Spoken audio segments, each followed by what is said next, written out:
Hello, everybody. Thank you so much, Yvonne, for having me on your show. I'm completely honored. This is going to be super fun.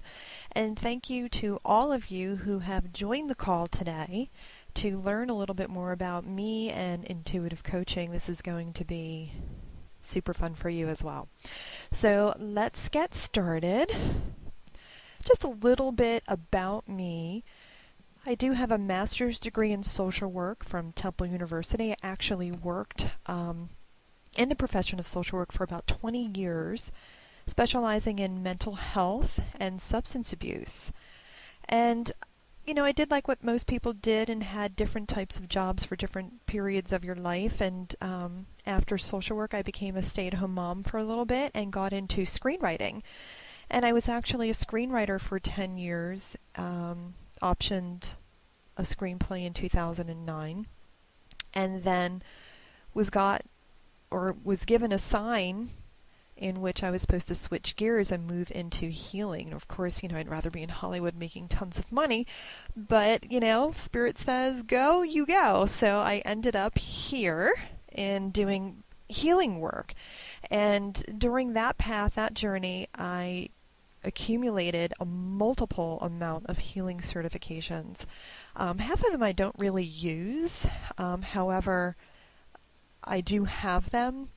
But I found that there are specifically ones that work best for me, and I tend to focus on that. So that was another 10 years, actually, learning all of this type of energy work, which was super fun as well. I've also published oracle cards based on the healing energy of my new Shifting into Higher Consciousness program, which holds a higher vibration, higher connection, higher consciousness, higher energy. So there's a booklet that goes with that as well. I trained for 2 years, actually a little longer, with Alea Dow, who is a world-renowned sound healer in California. And she was my first introduction to the energy of shifting into higher consciousness, and I just loved that modality and took that on for myself and started learning that and made her train me so that I can teach it to other people as well. And I use that a lot in my practices, especially with energy sessions. That just works fabulously. And this year I trained with Baron-Reid, an internationally known author, psychic, and intuitive coach. She is a Hay House author. She's written many books and has many oracle cards, and just started a program for intuitive coaches, which is what we're going to talk about today, because her process is extremely different than anybody else's that I've seen. She founded, and first she was on the Dr. Phil show, talking a little bit about herself and her programming. And she founded the Invision process. And the Invision process is a specific process that intuitive coaches that train with her use in their sessions and in their treatment with their clients. And it's based on archetypal landscapes, some voice dialogue, lots of concepts from Jung, and energy psychology. So it's really about kind of closing your eyes and getting into the subconscious mind and finding out what's really going on behind the scenes there. And then when we identify what that is, you can go in through this process, heal it, shift it, or dissolve it. And it's really fascinating and fabulous, both at the same time, because it really is a powerful technique. Right now there's 4 different modalities with the intuitive coaching process. There's processing for weight, for wealth, for divination, and relationships. And the divination's more of connecting with your own higher self or your own source, whatever verbiage you use. Wealth related to creating abundance, weight loss relating to empathy overload for people who feel too much, and relationships are pretty self-explanatory with that.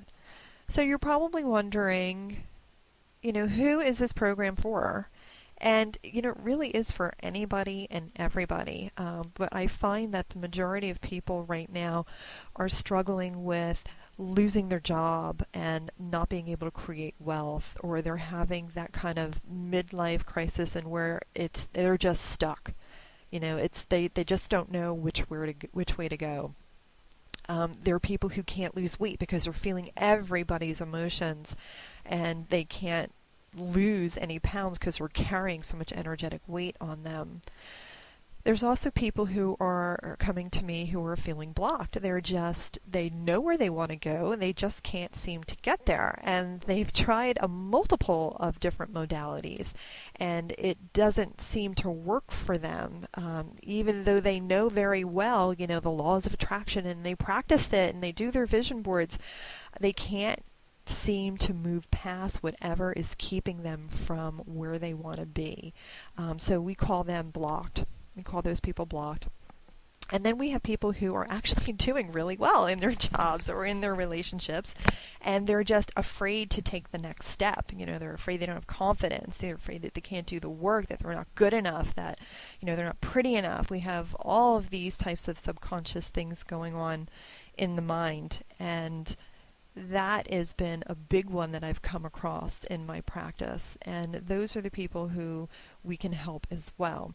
So anyone who wants to create more wealth, wants to move past the block, doesn't want to be stuck anymore, somebody who even needs to heal the past, there are things coming up for them now in the present that relate to the past, we can work with that as well.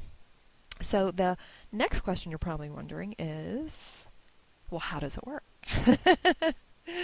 And the Envision process works very simply, and yet at the same time a little complicated if you don't are not familiar with the entire program. But the Envision process connects the higher mind with the subconscious mind.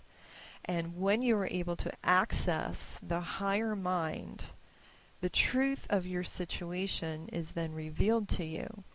So when you are able to identify the block or the issue that is keeping you from manifesting your desires, then you can shift it. If you don't know what it is, it's hard to shift. But once you identify it, you can shift it. So then we move in and we remove or heal the block in the subconscious mind so that you can propel yourself forward. So the benefits of doing intuitive coaching this way is being able to talk directly to your higher mind and just be like, okay, higher mind, what is going on here? I've done X, Y, and Z. I think it's this. I think it's that. And the moment you start going into I think, you've just accessed the part of the mind that is very small. So when we go into the higher mind, we get the bigger picture. So when we can talk directly with our higher mind, we can get the answer. So it allows us to identify our real issues. The higher mind will show you what the real issue is. And the higher mind communicates to us through symbology, through archetypal landscapes, through animal totems. There are different things that show up in a landscape for everyone. And as an intuitive coach, we're trained to identify what those are, what they could possibly mean for the client, and how to shift it. So when we're able to talk directly with the higher mind, identify what the real issue is, then we are able to clear away the block, dissolve it, or heal it. So you can go in and if you're going in through the mind and the higher mind is telling you, okay, this is related to a past trauma, that's okay, because we have the ability to go into that story through the subconscious mind and heal that past trauma there. This then allows you to rewrite your story, so to speak, kind of remove that piece, dissolve that piece, or heal that piece, so now you can rewrite your story and gives you permission to move forward so you're not stuck in that same place. So this is just a little quote that came to me while I was creating this webinar. You hold within your mind a multitude of landscapes in which you can create, heal, or dissolve. And that is true. I mean, if you look at this picture here, I mean, this girl's got a circus going on, and there are plenty of times where I've met with clients, even my own mind, where there was definitely a circus going on in there. But we can create, heal or dissolve any of those pieces through this process, which is so fabulous. It's just really, really, really powerful. Now, I know you're probably all saying, okay, well, that sounds really good, and I kind of get a feeling for that, and I understand what you're trying to say. However, I was in the same boat myself when I first started this.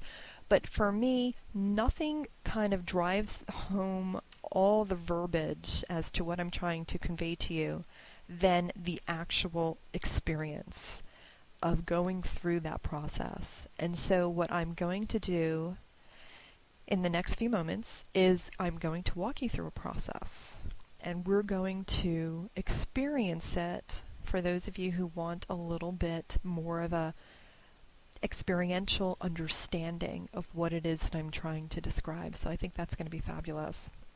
So the first piece that I find with people is the inability to commit to yourself. And we live in a world where, or we did live in a world as the energy is changing, where we always put everybody in front of us. You know, everybody else's needs came first. Always ignoring ourselves, not really making a commitment to ourselves, whether it's through health care or just taking better care of yourself, or relaxation time, or finding that 10 minutes to meditate.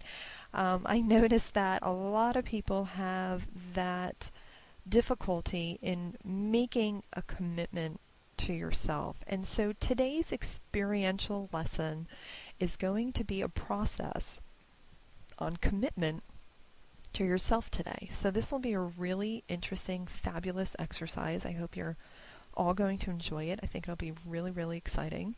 So I'm just going to invite you to get really, really comfortable no matter where you are. And I am going to slow down and speak a little slower and kind of get you into that mood. So I'm going to invite you to close your eyes and take a deep breath in and just relax. Relax all the muscles in your head, your forehead, your eyes, your jaw, your shoulders, your legs, and your arms.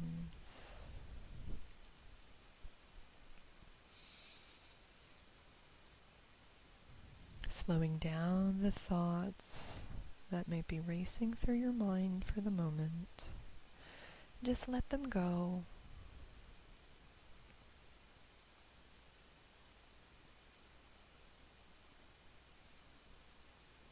And with your imagination, I'm going to invite you to see yourself standing at the top of a hill, observing a full landscape of whatever it is that comes to mind for you.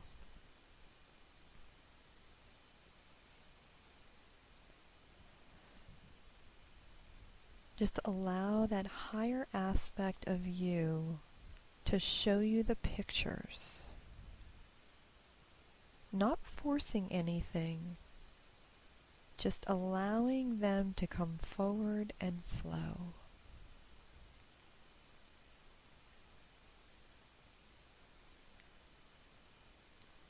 From this place, you can see a large glowing temple in the distance.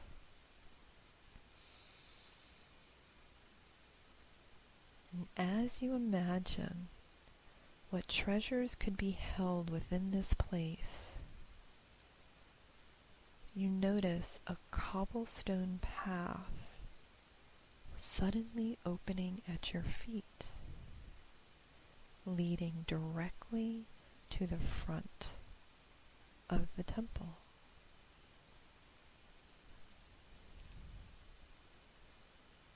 Take the first step onto this path and make your way towards the temple.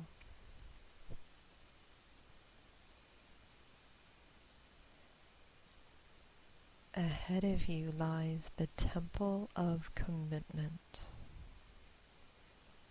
And once you reach its doors and enter within, you will be greeted by the spirit of this place who watches over it.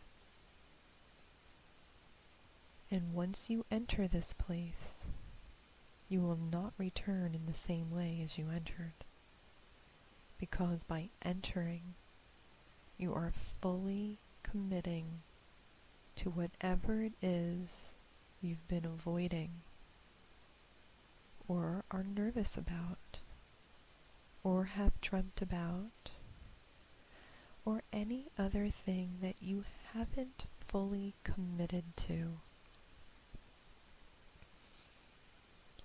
Whatever that is, it would be personal to you.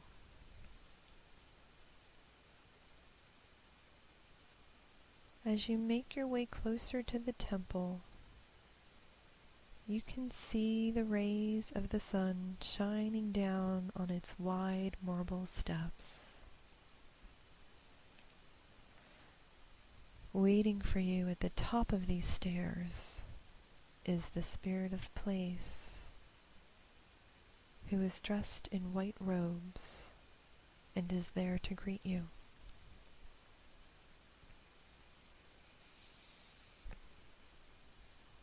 The spirit of place smiles warmly and then turns as a sign for you to follow up the stairs, through the large ornate doors, and into a large courtyard where 3 ornate doors encased in a marble archway await you.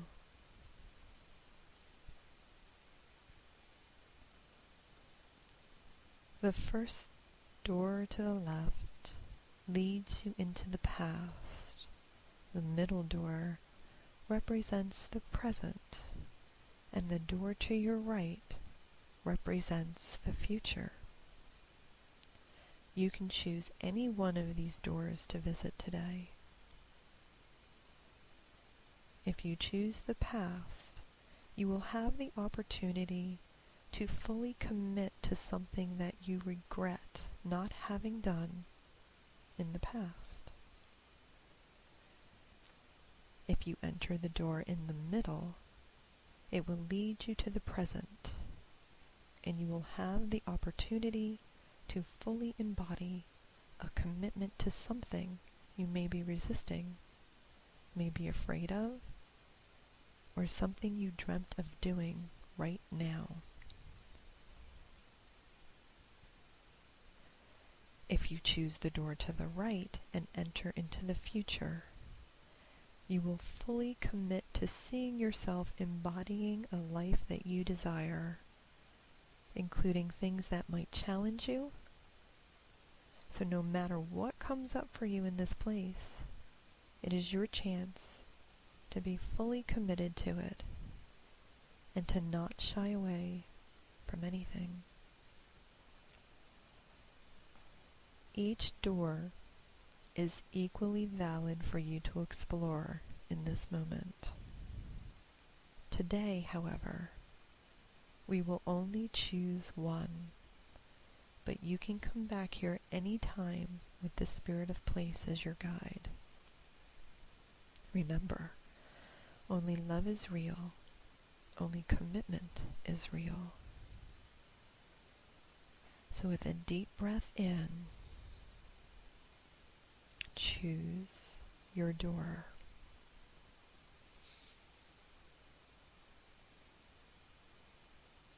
Allow anything that comes up for you to come forward now.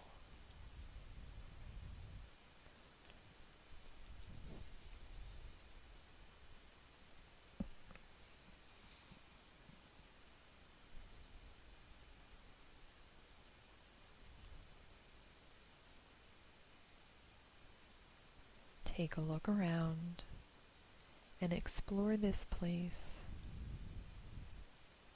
Notice if there's anything here that you would like to change. Is there anything here you've committed to that you no longer feel is appropriate for you or is helpful to anyone else, you can change this. Just take some time and observe the situations in front of you while you visit with yourself from either the past, the present, or you in the future. Watch the situations unfold from a neutral perspective, from a place of non-judgment, from a place of compassion.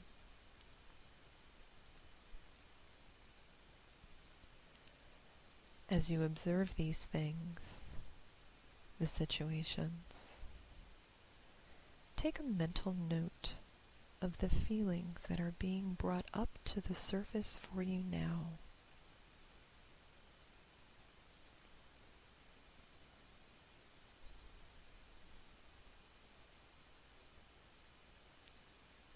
And with a deep breath in, you get the sense that the spirit of place is calling you back into this present breath of now, and it is time to leave.